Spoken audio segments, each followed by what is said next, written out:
Hello beautiful people! Magandang araw! Tara, samahan ninyo ako at nais kong ibahagi sa inyo kung ano ang aking pinagkakaabalahan at hanap buhay na nagawa kong tugunan ang pangangailangan ng aking pamilya. Alam nating lahat na di madali sa isang single mom ang tumayong nanay at tatay at the same time. Ngunit dahil sa mapalad tayo na mayroon tayong maayos na trabaho na ibibigay natin ang pangangailangan nila. Siguro halataan ninyo naman at may idea na kayo kung ano talaga ang trabaho ni Nanay Wena. Ako po ay nagtatrabaho bilang isang call center agent for almost 6 years. Ang companyng pinapasukan ko ngayon ay pangalawang BPO company na pinagtrabahuhan ko na. Dati kasi nagtatrabaho ako bilang isang office staff at nagkaroon din ako ng trabaho sa field. Pero dahil nga lumalaki na ang mga bata, lumalaki na rin ang ating responsibilidad. At pagka lumaki ang ating responsibilidad, sabay ng paglaki ng mga bata, lumalaki na rin ang ating gastusin. Kaya nakapag-isip ako na pasukin ulit ang BPO industry. Bagamat hindi ito ang unang pagkakataon na sinubukan kong mag-apply bilang isang call center agent dahil natatandaan ko nung pagkapanganak ko pa lamang sa bunso ko, wala pang isang buwan, trinay ko na rin na mag-apply sa isang BPO company. Pero dahil nga sa kakapanganak ko pa lamang, kahit napasahan ko yung initial interview, exam, pagdating sa final interview ay hindi ako nakapasok. Sabi kasi nung nag-i-interview sa akin, kahit daw gusto niya akong ipasa, physically alam niya hindi ko pa rin kayang magtrabaho. Bukod kasi sa CS ako sa aking bunso, wala pa nga akong isang buwan nung mag-apply ako sa kanila. Dahil talaga nung time na ini-interview niya ako, nanginginig na talaga ako sa lamig. Kaya sabi niya, physically hindi ko kakayanin yung puyat at hindi ko rin kakayanin yung lamig sa loob ng company. Okay naman yung nag-interview sa akin dahil kahit paano, kahit alam niya at in-explain ko sa kanya na kailangan ko na kasi talaga magtrabaho dahil nahihirapan na yung asawa ko, yung tatay ng mga anak ko at kailangan na talaga ng tulong ko, ay hindi niya pa rin talaga ako pinasa, beautiful people. Dahil nga mas concerned siya sa akin, mas concerned siya sa health ko, mas iniisip niya kung ano pwedeng mangyaring masama sa akin kung sakaling ako'y magtrabaho na wala pa nga akong isang buwan sa kakapanganak. So ngayon nga, syempre bali-balita na pagka sa BPO industry daw, mas maganda raw ang kitaan, mas malaki daw ang sahod, kaya si Nanay Wen ay nag-isip na lumipat ng trabaho. At sinuwerte naman ako dahil nang nag-apply ako sa BPO company ay nakapasa ako dun sa unang company na pinasukan ko. At eto pa nga beautiful people, natatandaan ko, inabot nga ako dun ng pandemic. At dahil nga pandemic, naapektuhan nga yung trabaho namin dahil hindi nga kami pwede mag-site.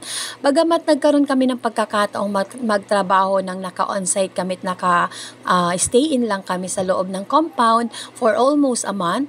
Pagkatapos naman noon ay pinauwi na kami dahil bawal nga kami mag-work from home dahil nga may mga hawak kaming credentials ng aming mga clients. So, bawal yon. So, ayun nga beautiful people, napakapalad natin dahil nga yung company pinasukan ko at yung client namin ay ginawa nila kaming suportahan for almost several months na hindi kami nagtatrabaho.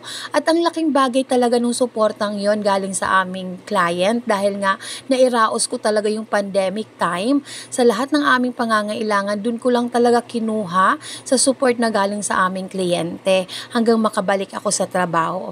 Pero syempre, ang mga pangyayari sa buhay natin, hindi yan titigil, patuloy at patuloy lang. Kaya ayan, dumating yung point na kailangan ko na ulit maghanap ng bagong company dahil inisip ko nga magka-college na yung anak ko, baka hindi na rin kayanin ang sahod ko. Kaya dito ako napunta sa company pinapasukan ko ngayon.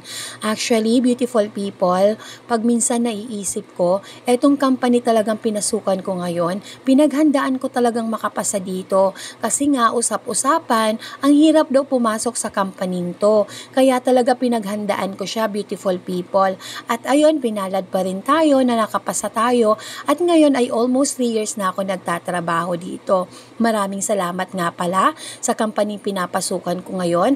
Dahil nga pala sa inyo, kahit hindi po ako perfectong empleyado, dahil nga pala sa company ito, kahit papaano hanggang ngayon ay nairaraos ko at natutugunan ko ang pangangailangan ng aking buong pamilya.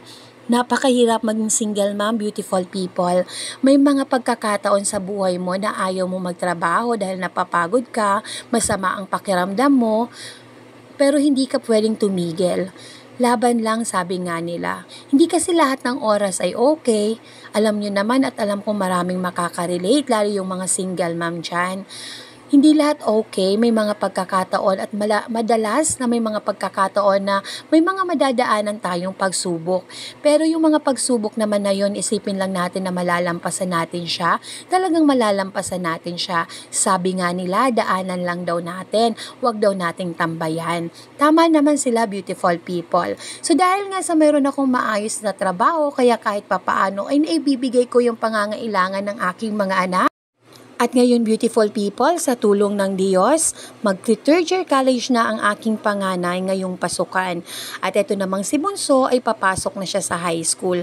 Sino ba naman ang mag-aakala ng isang single parent or single mom na katulad ko ay makakayang magpaaral ng dalawang bata ng sabay at magagawa ang responsibilidad sa buong pamilya. Shout out dyan sa mga katulad kong single mom at isama na rin natin ang mga single dad. Shout out sa ating mga single parents. At uulitin ko, beautiful people, alam kong maraming makaka-relate sa akin ng mga single parents dyan, single mom, single dad, kahit ano man ang inyong maging trabaho, maging katulad ko man kayong call center agent, maging teacher ka man, maging nurse ka man, maging katulong ka man, kahit labandera ka pa, maging proud tayo sa ating sarili dahil kita nyo naman, mag-isa nating nakakaya ang lahat at hindi birong itawid ang responsibilidad sa isang buong pamilya ng mag-isa. Sa isang katulad kong call center agent na binubuno ang puyat para lang kumita, isang napakalaking sakripisyo na yan na masasabi natin habang ginagawa natin ang ating obligasyon sa ating pamilya at sa ating mga anak. At alam niyo ba, beautiful people, napakahaba na ng journey ko as single mom. At alam kong napakahaba pa rin ang journey tatahakin ko. At alam kong walang katapusan ang responsibilidad na ito. Sabi nga ng tatay ko noon, ang pagiging isang magulang ay walang katapusang responsibilidad. At totoo yan, beautiful people. So paano yan, beautiful people? Napahaba na ang ating kwentuhan. Sa susunod na kwentuhan ulit. Kasi ganito lang yan, beautiful people. Paano ba magkakaroon ng mabuting mamamayan kung hindi tayo magkakaroon ng isang mabuting anak?